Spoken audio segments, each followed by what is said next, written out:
जग के मायने मारा जा रे या समय समय की ये सुन ले बात राजा अह जीव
सरदार हो वो मेरा प्यार हो वो सुनवाल हो समय बड़े से सके के मायन सरदार हो रे या समय समय की सुन ले बात राजा अह जीवा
समय का जग में दिन बड़ा मेरा बाबा रे या कोई समय की या बैरण रात राजा अह जीवा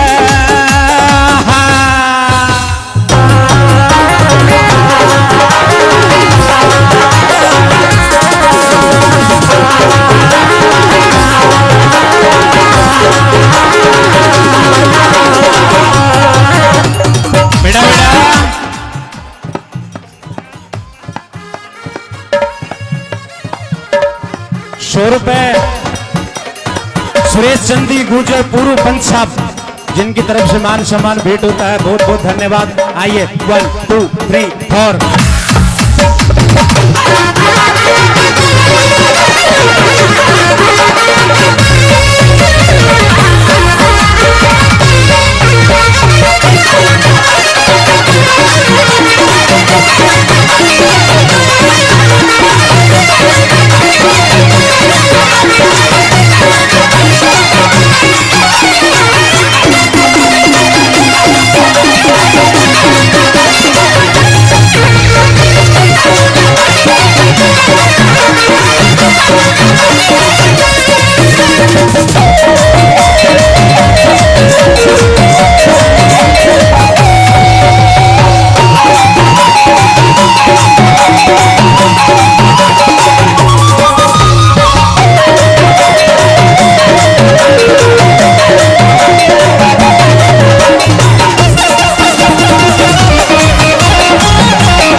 सरदारों अलग जगह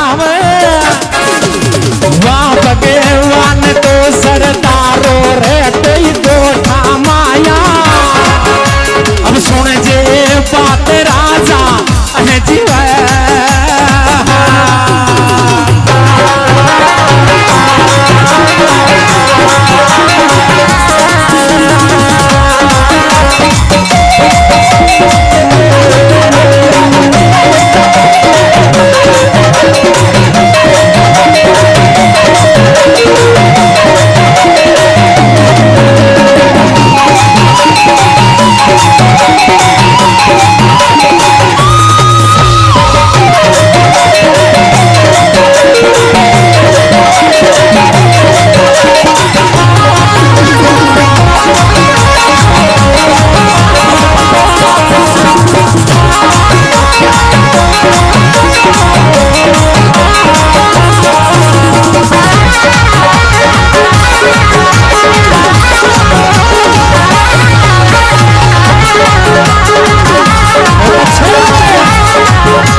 जैसे ही वो साक्षात त्रिलोकी का नाथ साधु के दरबार के आगे जाकर के लग जगाता है, बोला भाई ब्राह्मण आपके महल के बाहर खड़ा है, इसको कोई भिक्षा डाले।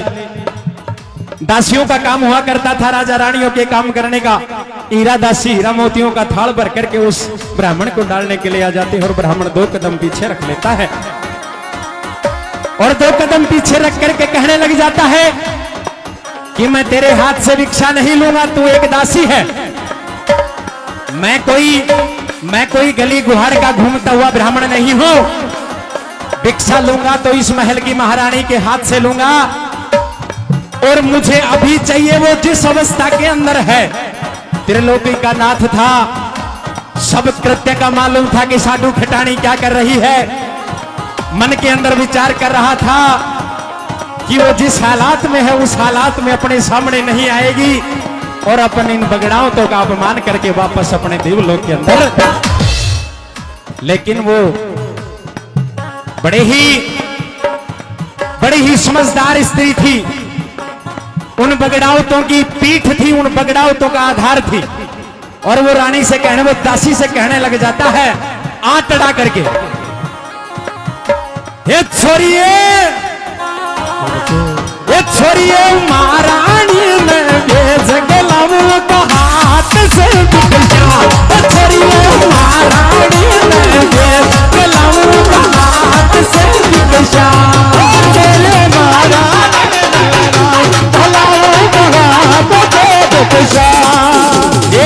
हाथ से भिक्षा की छोरी, हाथ से भिक्षा दसिया महारानी में चलाऊ का हाथ से भिक्षा।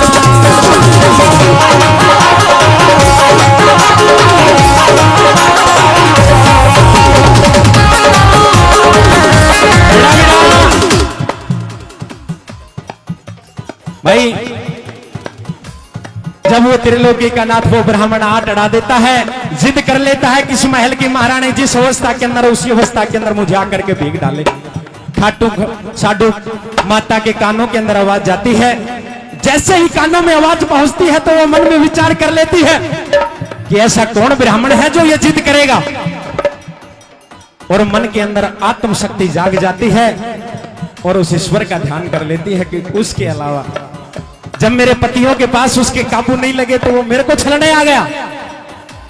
बताया जाता है साधु साक्षात शक्ति के जैसे अवतार था।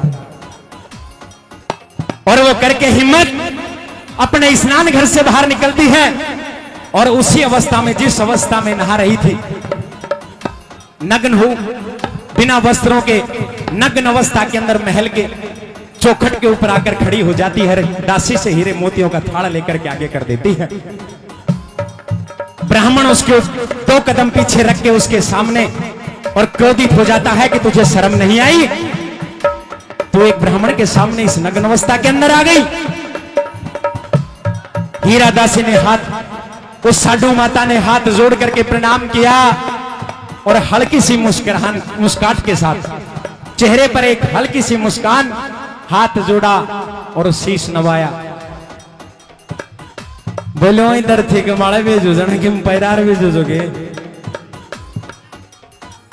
आज मैं आई कपड़ा का लीर के मायने लिपटगा और आज बड़ा और तेरे आंखा का आगे उगाड़िया कि जनो शर्म आवो जाए।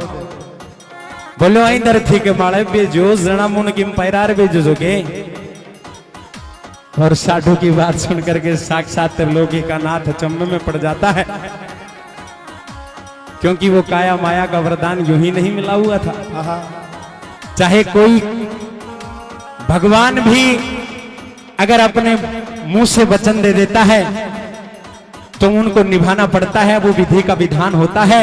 चाहे फिर कैसा ही रूप बना करके आ जाए, वो उसमें कोई फेर बदल नहीं करता है। और सामने जैसे ही वो साधु माता का जवाब सुनता है और वो प्रसन्न होकर के विष्णु भगवान कहता है, अहे राजीव गो, अहे राजीव गो, ये साधु जी राजीव गो।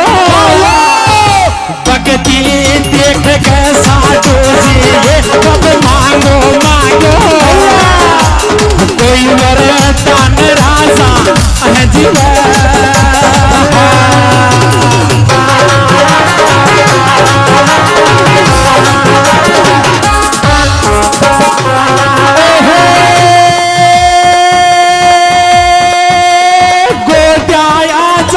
वो